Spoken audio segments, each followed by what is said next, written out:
Hey everyone, I want to tell you a story. A few years ago, I watched two women answer the exact same interview question, same topic, same room, same judges. One of the women gave a thorough, well-organized answer with statistics, clear points, and a strong closing statement. Technically, it was excellent. The other one told a story. She painted a picture. She took us somewhere. She put us inside a moment. And by the time she finished, there wasn't a dry eye at the judge's table. The first woman got a nod. The second got a crown. Facts tell, stories sell. And in pageantry and in life, the woman who can make you feel something will always outcompete the woman who can only make you think something. Welcome back to the Pageant Launchpad. You know me, I'm Charlene Jones, and this is episode 4 in our Communication and Presence series. And today we're talking about what I believe is the single most powerful communication skill that a woman can develop, the art of storytelling. Now, I want to be clear about that, what that means, because storytelling is not just for authors or performers or people with dramatic life histories. Storytelling is a craft. It's a structure. It's a set of skills that any woman can learn and that every competitor must develop if she wants to stop answering questions and winning rooms. You have a story worth telling. Today, we learn to tell it. Let's start by understanding why storytelling works. Not just emotionally, but neurologically. When you understand what happens in someone's brain when you tell a story, you'll never approach an interview question the same way again. When you present information, facts, statistics, arguments, you activate the language processing parts of your brain.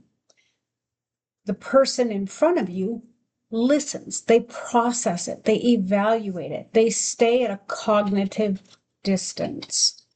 But when you tell a story, when you paint a scene, introducing a character, building tension, and bringing someone to a moment of change, something completely different happens. The brain doesn't just process information, it stimulates the experience. The listener's brain lights up as if they're living the story alongside you. Their emotional centers engage. Their memory centers activate. They stop being an evaluator and they start becoming a participant. This is why a well-told story is remembered long after a well-made argument is forgotten. The brain stores experiences. It doesn't file bullet points. And that's the difference between getting the nod and getting the crown. In pageantry, this matters enormously. Judges sit through dozens, sometimes hundreds of interviews and answers across a competition. Most of those answers, even the good ones, blur together. The ones that stay, the ones that made them feel something, that's different. Here's what I see happen constantly, and I want you to hear this clearly. 3 storytelling mistakes most competitors make. Mistake number 1, they summarize instead of scene build. Yeah, you got to sandwich the answers, but you cannot just summarize it. They tell you what happens instead of taking you there. I grew up in a difficult environment is a summary.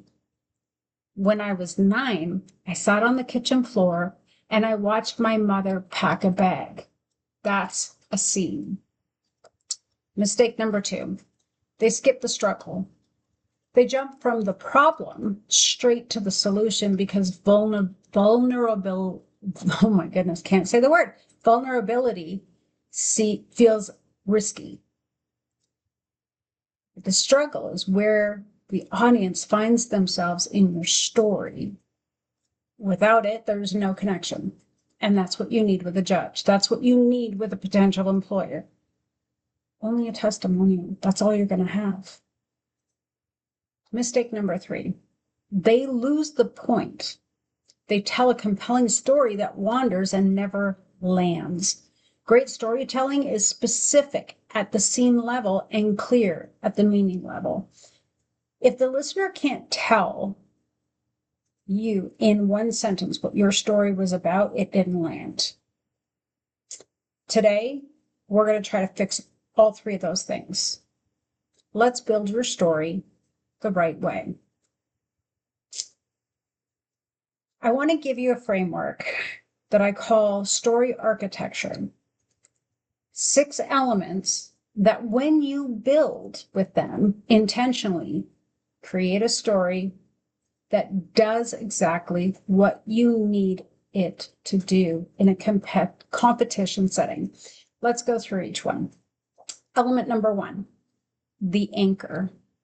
Every powerful story starts with an anchor, a clear, vivid opening that orients the listener and pulls them in immediately. Your anchor is not, I want to tell you about my platform. Your anchor is not going to be, I grew up believing that. Those are preambles. They're warm-ups. And in 3 to 5 minute interview, you don't have time for a warm-up.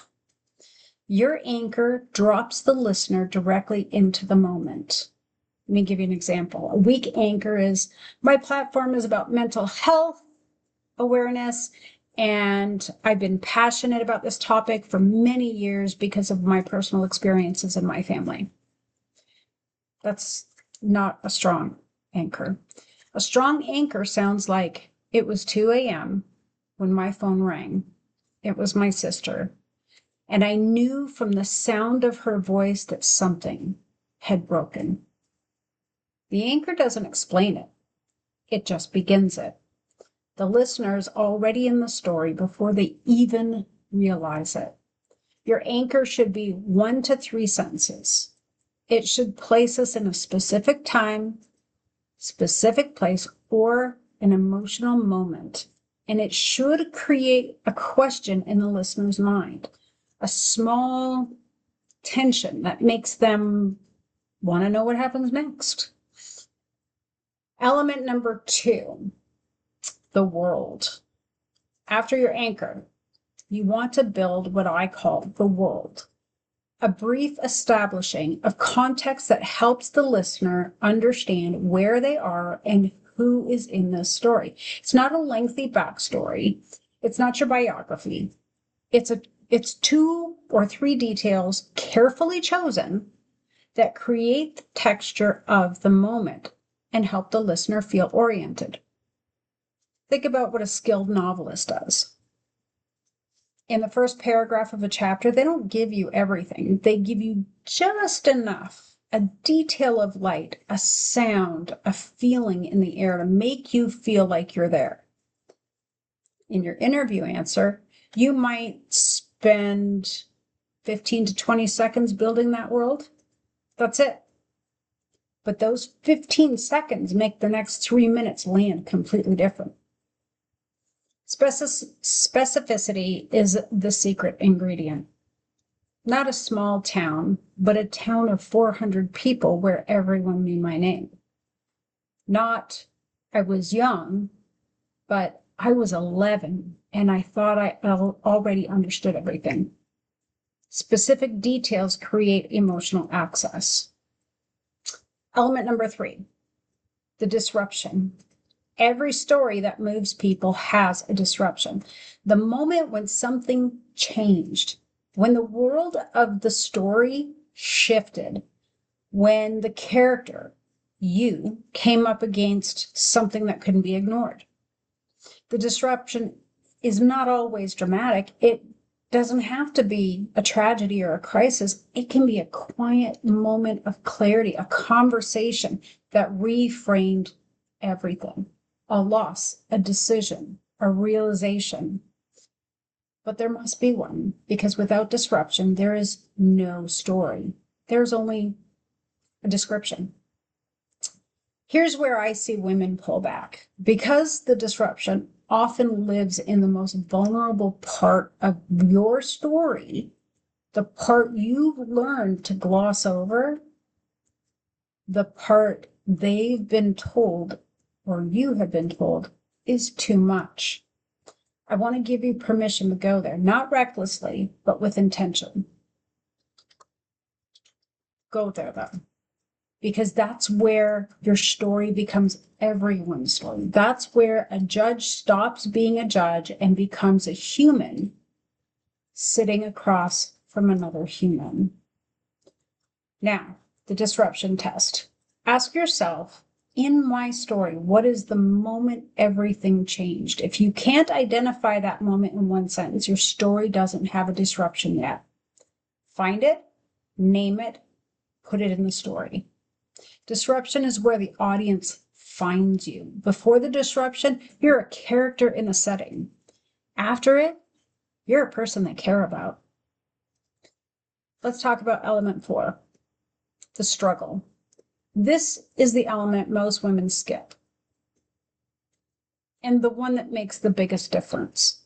The struggle is what happened between the disruption and the resolution. It's not the beginning. It's not the ending. It's the messy, uncertain, painful searching in the middle, and it's where your audience lives. When you skip the struggle, your story goes from something hard to something happened. Right directly into, then I overcame. And while that might sound inspiring, it actually increases distance because the listener knows that real life doesn't work that way. Real life has beginning, end, and middle, or beginning, middle, and end. And when you skip it, they sense that you're giving them the highlight reel, not the truth. The struggle doesn't have to be long. A few sentences, a specific moment within a hard season, a description of what you didn't know yet, maybe what you were afraid of, what you almost gave up. Vulnerability in the struggle is not weakness. It's the bridge between your story and theirs. It's what makes them say, not just, I understand her, but I've been her. Element 5. This is the turn. The turn is the moment of shift, the point in your story where something changes inside you, not just around you. This is different from the disruption. The disruption is what happened to you. The turn is what happened in you. It might be a decision you made, a truth you finally accepted, a moment of grace that arrived when you weren't expecting it, a person who showed up, or a realization that reframed everything that came before that. The turn is where your story earns its meaning. And it's where the listener exhales because now they understand where all of this is going. The turn versus disruption, there's a key distinction there. The disruption is the external event that breaks the world of the story open. The diagnosis changed everything. I lost the title I had worked 3 years to earn. The phone call came at 2 a.m. The turn is the internal shift that changes who you are. For example, standing in that hospital hallway, I stopped fighting it and started asking what it was teaching me. Or the drive home was when I realized I had been competing for the wrong reason. Or I picked up the phone and this time I didn't say I was fine. The disruption happens to you. The turn happens inside of you. Both are essential. Neither is the ending. Element 6. You ready for this? The landing. The final element is the landing. And this is where so many stories fall apart at the finish line. The landing is not your conclusion paragraph. It's not a list of takeaways. It's not a motivational summary of everything you just said. The landing is the one clear, resonant truth that your story has been building toward. It is the reason the story belongs in that room. In response to this question, specifically told by you. And it should be brief, 1 to 3 sentences maximum. After a well-told story, the listener is already emotionally full. Your landing doesn't need to be long. It needs to be true, clear, and complete. Now, there are 3 types of landings. Type 1, the forward call. This is what connects the story to your platform or your purpose going forward. For example, that's why I stand here today and why this title means more to me than a crown. Okay? Type 2 is the universal truth. This is what lifts the personal story into a shared human experience. An example, what I learned in that season is that the bravest thing that we can do is let someone witness us. Or in the middle of it, not just the after. Type 3, the quiet close. It ends with a single sentence that doesn't explain itself. It just lands and it leaves space. She made it, and so did I. All 3 work. The key is choosing intentionally and then stopping. After your landing, just stop. Don't add more. Don't keep talking until the silence feels safe. The silence after a well-told story is not awkward. It is the story still working. So let it work. All right, let's talk about building your story in real time. This is the live build segment. Walking through the story architecture with composite examples. I want to show you what story architecture looks like when it's built correctly. So let me walk you through a composite example using those 6 elements we just covered. Imagine a competitor whose platform is about women recovering from workplace trauma. Here's what a summarized answer sounds like. And then here's what a story-built answer looks like. The summarized version. And this is what most competitors will give. My platform is about supporting women who have experienced workplace trauma. This is something I'm personally passionate about because I went through it myself. I believe that more resources need to be available and that women need to feel empowered to speak up. I want to use this title to raise awareness and advocate for policy changes that protect working women. It's fine, it's clear, it's competent, and it will be forgotten by dinner. Now, story-built version. This is the architecture in action. There was a morning I drove to work and I sat in the parking lot for 40 minutes because I couldn't make myself go inside. I had been at that job for 6 years and I knew every face in the building. I had spent 6 months pretending what was happening wasn't happening. That morning was the first time I admitted out loud to myself that I was afraid to walk into my own workplace. I didn't know what to call it. I didn't know who to tell. I didn't know if anyone would believe me or if I even had the right to be that shaken by something that I couldn't even fully explain. What changed me was finding one other woman, just one, who said the same words I hadn't been able to say. And I realized the silence wasn't mine. It had been handed to me, and I didn't have to keep it. That's why I'm here, because every woman sitting in a parking lot right now deserves to know that she's not in it alone.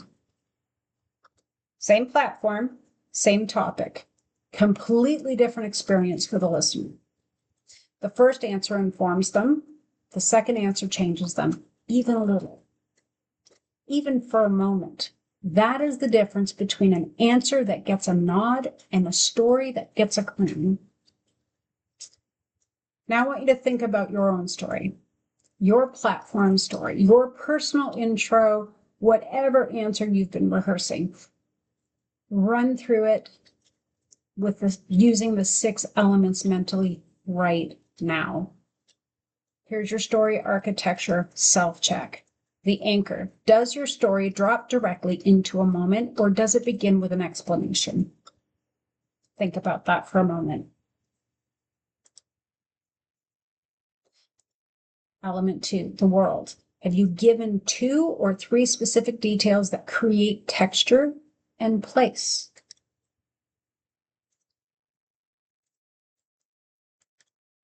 Disruption. Is the moment of change clearly identified, not implied, but present? I have something in my teeth.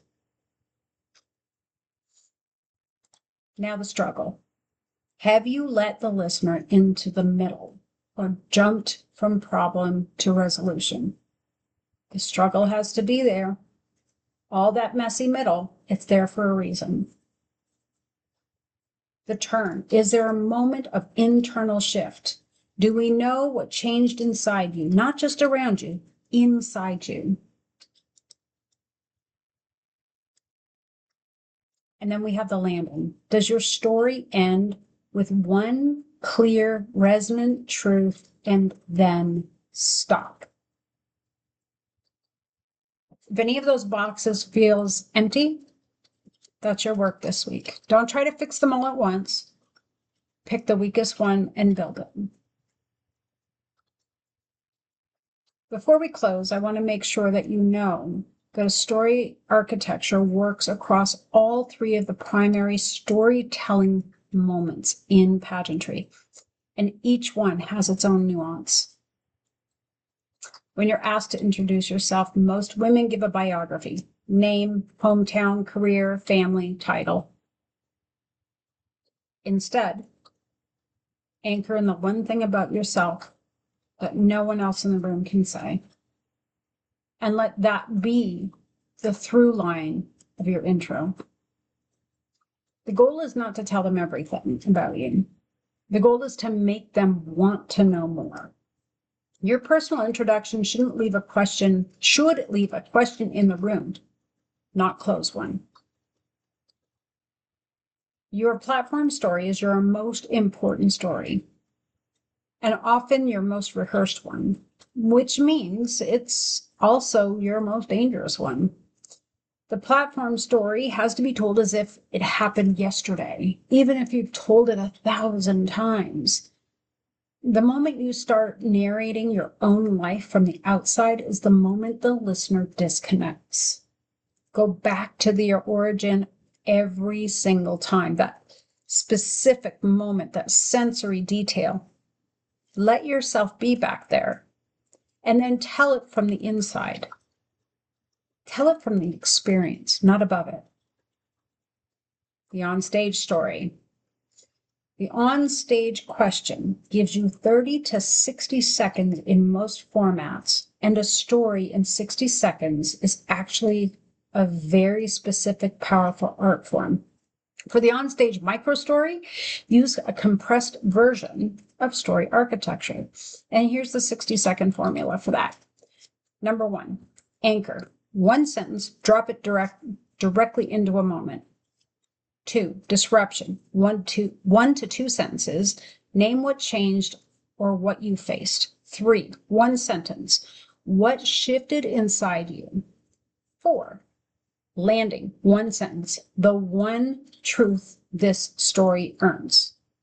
4 elements, 4 to 6 seconds, 4 to 6 sentences and 60 seconds. If your onstage answer is longer than that, it's a speech, not a story. Make it a story. Now, here's the thing that I most want you to walk away with today. Your story is not a liability. You have to manage. It is not a vulnerability. You have to protect. It is not something to be ashamed of because it wasn't easy, or because it's still unfinished, or even because it doesn't look like the way you think a winner's story should look like. Your story is the most powerful thing you will ever own. Not your talent, not your training, not your title, not your history. Your story, told with craft, told with courage, told in a way that makes someone else feel less alone in their own. The women who changed the rooms throughout history were not the most polished speakers. They were the most honest storytellers. They told the truth about what they'd lived, and it set something free in the people who heard it. That's available to you right now with the story you already have. You just have to learn to tell it. Your assignment this week: write out your platform story using all 6 story architecture elements. Don't record it yet. Write it first, then let it breathe on paper. Number 2, identify your anchor sentence. Practice saying it out loud 10 times, 20 times, whatever. It should feel like dropping into water. Immediate, immersive, and real. Number 3, find your struggle. Write 3 sentences about the middle of your story that you have never said out loud in a competition setting. Consider using them. Number 4, record your full platform story using story architecture. Watch it back for structure. Watch it a second time for feeling. Which moments landed? Which moments were you narrating from the outside? Number 5, share your anchor sentence in the comments. Just the anchor. 1 sentence. Let's see what you built. If this episode helped you see your story differently, share it. If there is going to be a woman somewhere out there who has been carrying her story like a burden instead of a weapon. This episode might be what helps her turn it around. I'm Charlene Jones. This is the Pageant Launchpad. We'll talk to you again soon.